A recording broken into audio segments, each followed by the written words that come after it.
So hey guys, I did a oopsie and I totally started and I wasn't recording, so we have to roll it back. Take two. Let's go. Skibidi Toilet, episode 67, part 4.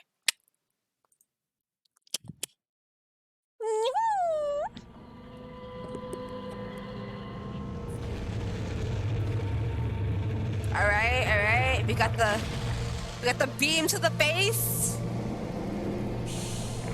Oh wow. You guys, I did not know that's that until now, but we have like 3 different faces happening right now. You guys see that? Wait, where'd they go? Did you guys see that? What? No, I want to see the faces. I know I'm not tripping. Was I crazy? I know I'm not crazy. This is like right before he turns to him. Yeah, look. We have...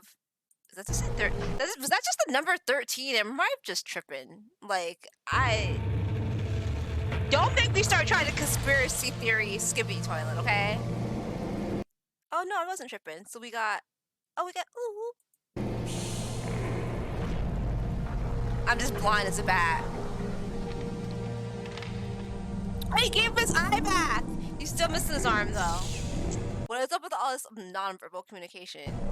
We got nodding, we got finger waving. It's getting serious!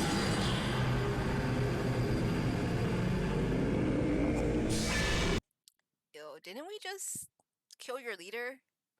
Didn't we just, like, kill your leader? Why are y'all still here? Also, can we just talk about the different faces? So laughing face, this face. Wait, there's more? There are more faces? Wait, let me see. We have angry face, we have this face, we have the laughing face, and we got... I can't see what he is. From far away, he looks like the Gmail symbol. Alright, blast off, let's go! Come on, team, roll out! Autobots! I'm old, whatever.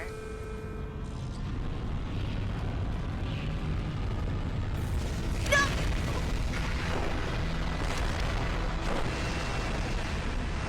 Come on, you make it! You made it. Alright, come on, teamwork makes the dream work, teamwork makes the dream work! Teamwork makes the dream work! Yo!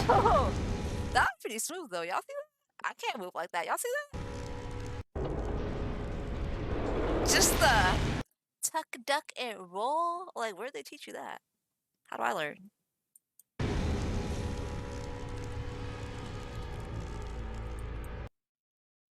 Wait, he sacrificed himself, you guys. He sacrificed himself so they could make it in. Like, what? Speaker man. Speakerhead. I'm still learning all your names. R.I.P. You will be remembered. Kumbaya. Here is your weapon. Be ready for war. Yo, this one, the one in the back though, the one in the back with the baseball bat, I like him. Okay. See him right here? I like him, yeah.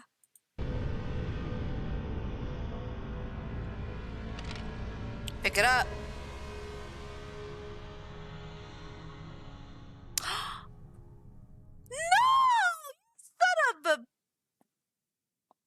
sazzle fries. Like, guys. Now I have to wait for either episode 67 part 5 or episode 68. Like, either way, why do we have to wait? So I just want to know what's gonna happen next. I'm just so absorbed. Also, you guys, I know there's supposedly lore for this. I know there's supposed to be like Skibidi Toilet lore. I don't know anything about the Skibidi Toilet lore. I haven't seen any of the Skibidi Toilet lore. I haven't read any of the Skibidi Toilet lore. But like, supposedly it's out there, you know, like most things, like X-Files, you know, they're out there. I'm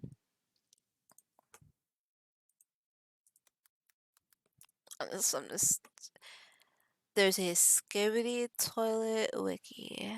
There's a whole Wikipedia. Oh my god. Film Theory. Film Theory did a. Oh lord.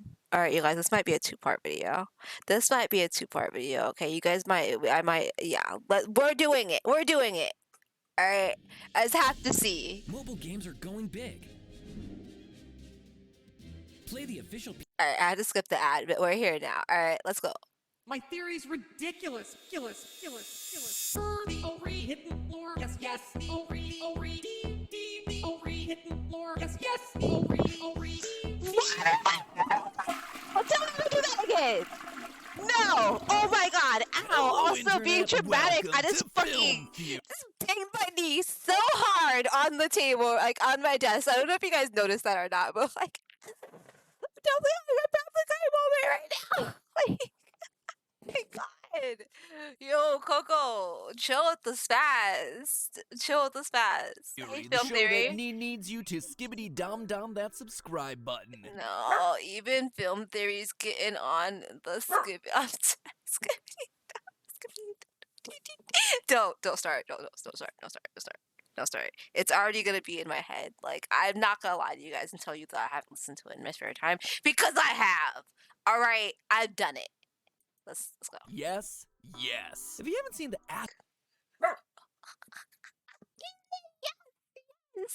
So. Oh my gosh. It's God.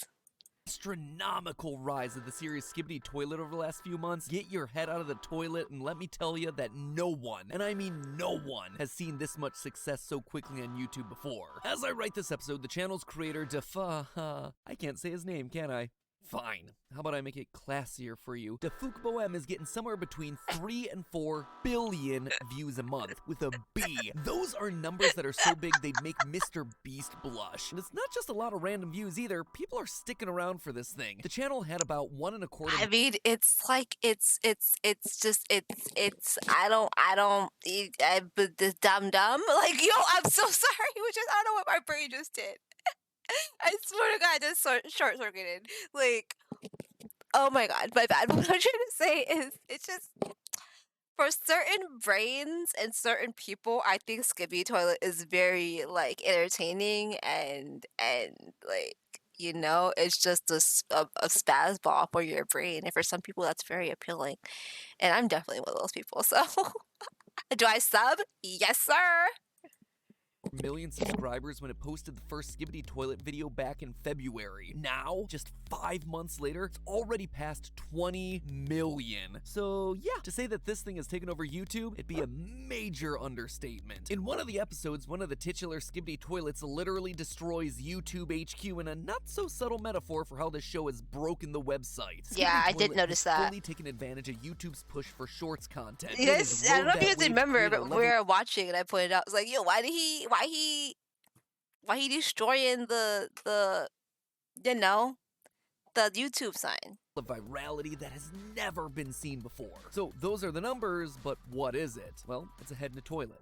Literally. Yep, it's some Gmod animations singing a song. The internet is truly a weird and wonderful place. No, if I'm being completely serious, that's just how the whole thing starts. As the series goes on, the whole thing evolves into a full-on cinematic war between toilets with human heads and people with camera heads, complete with massive titans, mind control, and, wait for it, hidden lore! Yes, and I gotta say, after binging every episode of the series multiple times, getting that darn song permanently etched into my brain, what became clear to me was that this goofy meme show wasn't just about being lol so random. It's also not content just remaining as an epic toilet action anime. Yeah, that doesn't sound good. Probably should rephrase that one. Instead, there's an entire meta story buried in this thing. A story about the changing world of entertainment and the fight for survival of art. Yeah, this... Wait, what? This man's face in a toilet. He's trying to teach us a profound lesson about the meaning of art. And once you see the story that's hiding right in front of your eyes, it becomes clear where the story is ultimately gonna end. So grab your knob toy. See, guys, what the WTF? I'll leave it at that, okay? Like, what? Toilets, plungers, and Sorry, KPRL I'm just, it's speakers, in my head loyal now. theorists, as we flush ourselves deep into the fever dream that is Skibidi Toilet. Now, the details for the base story here are pretty straightforward. The whole thing starts when a man's head appears out of a toilet and starts singing a mashup of the 2007 song Give It To Me by Timbaland and the 2022 Turkish song called Dam Dam Yes Yes by Bisser King. But That's things what's being quickly escalate from mixed! there. The toilet heads start to spread. Pretty soon we see an army of these Wait, toilets you guys, marching, or that's what we're listening to? I like, what? I need to listen to both those again. Like, I know the one, but I don't know the other. The Dom Dom, like, I don't know that one. rather sliding their way down the street military parade style. They clearly pose a threat considering they run over people, they shoot lasers, they even transform humans into more Skibidi toilets. Pretty soon they've established their own cult-like religion, a police presence, they even have themselves a leader of the army in the form of the G-Man from Half-Life. For those of you who don't know, in the Half-Life games, the G-Man is described as this sinister, interdimensional bureaucrat, and he has this strange reality-bending power, so That's why where not he just throw him comes into a show from. about evil toilet men? Very Okay. quickly it becomes apparent that the people of this universe are no match for the toilet terrors. By the time episode 6 rolls around, we pretty much stop seeing humans altogether. Enter Literally. the cameramen. People with cameras for heads. Pretty self-explanatory. But it quickly becomes clear that these characters serve both literally and figuratively as We our know point all of view. this, but Pretty I just much want us to all get through it, episodes you are shown guys. from the perspective of one of these cameramen, often ending with the POV character either giving a thumbs up to one of their comrades or being killed at the hands of one of the Skibidi toilets. This ragtag group of cameramen have made it their mission to eliminate the Skibidi scourge. They form an organized militia, they Fortnite dance away from the police, and then they form unlikely alliances with other species that inhabit this world, the Speakermen and the TV Men, two other groups of creatures that are just here for some reason, probably better suited for a Radio Shack than the front lines. And together they plan to protect the planet from these porcelain pirates. And yeah, that's pretty much Still around, guys? I don't know. I'm so confused. about it in Also, just like, never mind. terms of broad strokes. The rest of the series basically follows a fairly standard formula. Well, I mean, as standard as a show about sentient monsters from Bed Bath & Beyond gets. We constantly see the cameramen inventing some new technology, such as their giant I want them to get to the toilet-kicking boss lore. robots. In turn, the toilets repurpose the discarded remains of their fallen foes to become more and more powerful. This cycle of escalation repeats over and over again, eventually leading to where we currently are in the story, with giant kaiju-level battles between the G-Man toilet and the various Titan robots that are created or partnered with the cameramen. And that, to 99.9999% of people, is what the story of the series is. But I'm here to tell you, it is so much more than that. The battle between the God. toilet heads and the cameramen is really symbolic of the battle between YouTube content and traditional medias like the film industry. Yes, I'm feeling okay, and no, I don't want your long-sleeved jacket, even though it looks very pleasant and warm. Skibidi Toilet is, at its core, a story about how entertainment is changing, and how the series creator Dafik Bohem is gonna be the one that merges those two worlds together. It sounds insane, right? I know! That's why I'm so excited about this one. Let me explain it to you. As you might or might not know, this series is littered with models, assets, and references to an age gone by on the internet. An age before YouTube.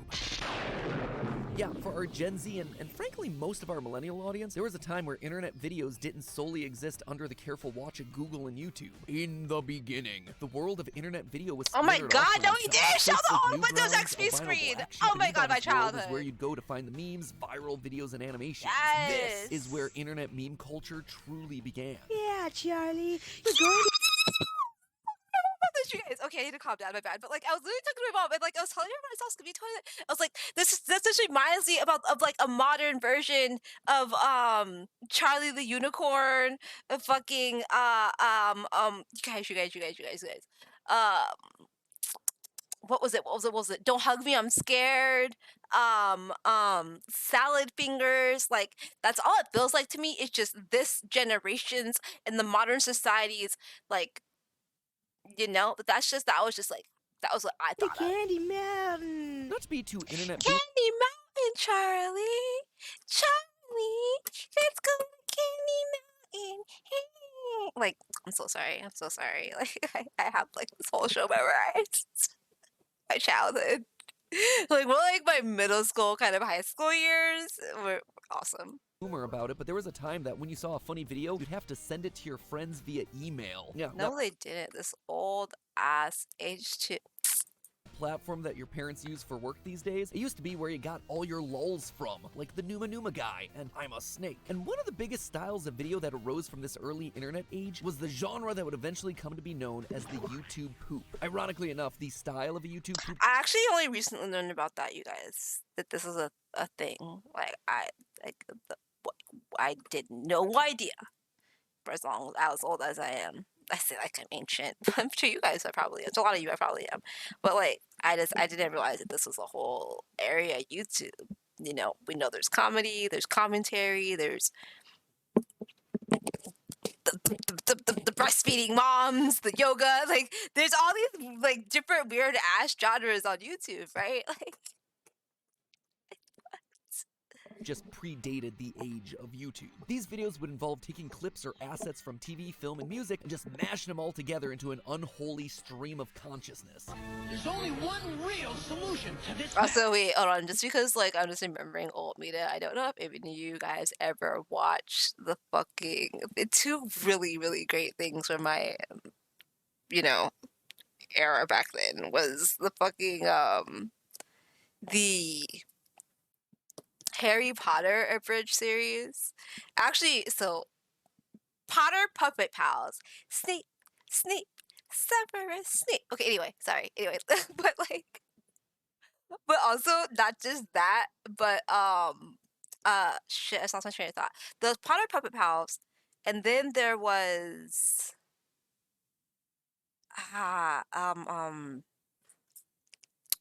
oh, somebody did like a voiceover of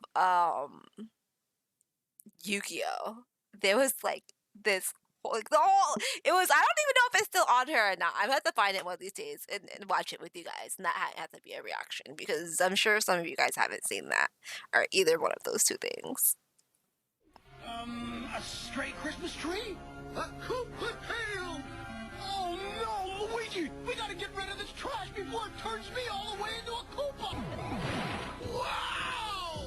I'd say he's hot on our tail! The internet back then, very different, but still very much the same. By the way, I didn't Literally. edit that clip at all. That is it unedited in its 240p goodness. Did these videos make sense? No. Was it insane? Absolutely. Did any of it matter? Who cared? Anything goes. It was the earliest days of online video. For the first time in history, you could literally make anything you wanted and upload it to a website. Anything that came out of your head. In the 80s and 90s, if you wanted to make your own movie, you needed a video camera, the ability to cut and edit film, a platform to share your creations, all of which were either prohibitively expensive, difficult to achieve, or quite frankly just didn't exist. In the early 2000s though, free software like Windows Movie Maker opened up the world of filmmaking to a wider audience than ever. One company that really embraced the Wild West nature of the internet was Valve. Today they're best known for creating Steam, but back in the day, believe it or not, they used to make video games. They were responsible for tentpole series like Half-Life, Counter-Strike, Portal, Team Fortress, Dota. Valve dominated the gaming scene, and the one game that truly embodied both their gaming ethos and their embrace of the online was Garry's Mod. Garry's Mod was a sandbox game where players could mess around with the physics, objects, and Y'all are gonna assets hate me found for this.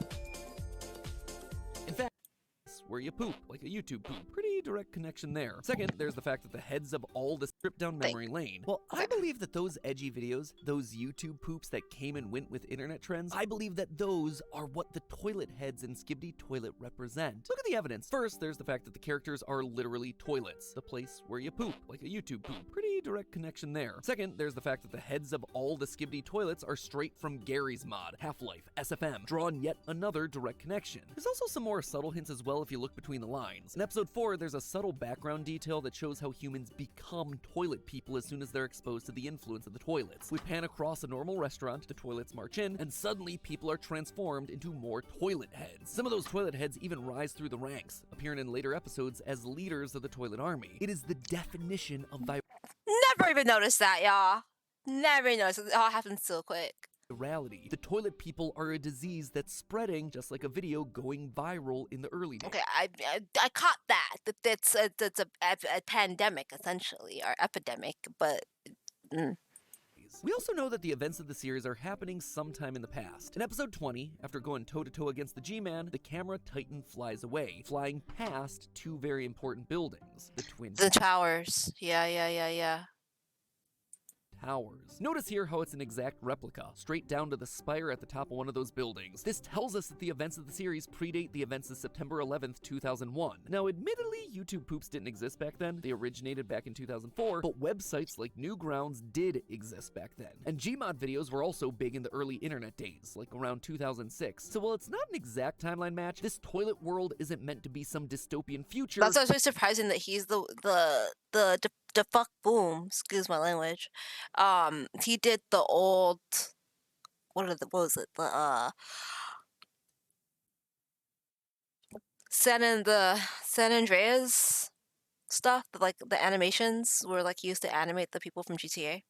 Instead, it's much more of a dystopian past, a reference to an earlier time gone by. Also, just take a look at the way that the Skibidi Toilets get stronger throughout the 50-episode series. While the cameramen develop new technology and techniques to get the upper hand in the battles, the toilets instead repurpose, they remix, they reuse the stuff that the cameramen leave behind. If that spirit of remixing isn't just the pure essence of what is YouTube poop, I don't know what is. And then look what you have on the flip side. You have the film, music, and television industry literally represented by audio-visual equipment. Cameras, speakers, TVs. It does not get more direct than that. Who else would serve as the perfect antagonist for the literal embodiment of YouTube poop than legacy media? Digital content like YouTube poops are made from reusing and rehashing content from those three industries, just like how the Skibidi Toilets get stronger by repurposing the tech that they find on the camera, speaker, and TV men. Need more proof? The camera, speaker, and TV men being metaphors for the big three media industries has actually been teased throughout the entirety of the series. Back in the beginning of Skibidi Toilet, when we were just dealing with toilets and cameras, we could see a clear hierarchy amongst the ranks of the cameras. While the grunts were all the small closed-circuit TV-style cameras, the more advanced and the more movie-like the camera became, the higher up it was. The big movie studios were literally the most powerful entities. Also, take a look at how the TV Titan goes about destroying the toilets. It uses this sound. I told you guys. Remember we were watching and I was like, wait, let me let him finish first. Sounds an awful lot like the old THX intro sound. I knew it was a sound that I recognized, but I wasn't sure what it came from. Like, it definitely came from something from my childhood. Remember, I was like, maybe it was from like Windows, like the old Windows sound or something. But like, I see why I made that jump because this is all from that same era. Yes. I knew I wasn't crazy. Like, by recognizing that sound is coming from something else. Like, but it was so far back in my brain that I wouldn't have, unless somebody else dug this up, I wouldn't have made the connection and know that it was that, even though I knew that it was something from years back. Does that make sense? By the speakermen whenever they attack. That sweet bop is the 1985 song Everybody Wants to Rule the World by Tears for Fears, who apparently are still touring. Good for them. Not only is this song very on the nose in terms of the theme for the series, two factions at war trying to rule the world, but it's also just an old song from the 80s. It's dated, just like the media it's meant to represent in the series. Media that in the real world is actively fighting off the digital video threat. But there's something off about that, right? It feels like the series wants us to be rooting for the cameramen. In fact, there's this one scene in episode 49 that clearly establishes the toilet heads as the bad guys. Occasionally throughout the series, you'll have a character speak in some distorted voice. What's actually going on there is that they're speaking in reverse. And in that particular episode, the TV says to the toilet what sounds like, "You are so bad," when the whole thing's reversed and cleaned up. You are so bad. But there is no world where we should be rooting for traditional media, right? Especially when you're talking about a digital series. I know the show's odd, but the idea that we're supposed to be sympathizing with some of the least sympathetic industries on the planet seems like a step too far. Meanwhile, we're supposed to dislike the internet video side? I mean, the series got popular because of internet videos. Spoiler alert, sure. Seeing a meme face in a toilet? Yeah, that's the kind of thing that would never happen in a world of TV or film. We are clearly missing some sort of key point here. We have our two sides clearly established, but who or what exactly are we supposed to be rooting for here? Well, that, my friends, is where the most recent episodes come in. At the end of episode 47, we see a G-Man toilet destroy the POV cameraman, just like we've seen him do in many other episodes before. But then, through the lens of our fallen camera, we see someone coming into frame. And it's not just anyone, it's a person. We haven't seen a human in the series for literally dozens of episodes, and yet yeah, then he showed up on the last one too, right? The newest one. Any person either. This character looks an awful lot like DeFook's channel avatar. Literally, like I mentioned literally. earlier, humans didn't really play much much of a role in this franchise prior to this very moment. In the beginning, humans were just cannon fodder for the toilet overlords, but now we have one of these humans. In fact, the human who's making the series inserting himself back into the narrative. And not just here, he's also hidden indoors during the opening seconds of episode 45. But I never why? saw One him does not there. simply self-insert their avatar into a 2 billion view a month series so lightly when the story is so deep in its own narrative, unless you have a greater role to play in the story you're about to tell. Defuk clearly has a love and passion for this style of video. Before Skibidi exploded, he had created dozens of videos in his SFM Yeah, I've seen YouTube some of his old format. stuff. In fact, Yep. his two most popular long-form videos on his channel are still to this day SFM animations that he made years ago. That being said, I also don't think he totally dislikes the world of TV, movies, and music either. Why would he make them the protagonists of his epic internet series if he did? I think Defuk, like many other creators, aspires to do this work on a professional level. And you can tell that desire for a professional, higher caliber of work in the way that he's handled the Skibidi Toilet series. Each episode has seen an escalation of the animation, the character work getting better, the ideas bigger and grander. He has literally turned what started as a YouTube poop into an epic action movie that hangs with some of the best content that I've seen this year. So what gives? What is the story that he's trying to tell us through Skibidi Toilets? Well, to me, it's clear from the story that's laid out in front of us that Defuk sees himself quite literally in the middle of these two loves of his that are currently at odds. Notice what his character is doing throughout the series so far. He's picking up the broken remains of the camera heads, the broken remains of traditional media.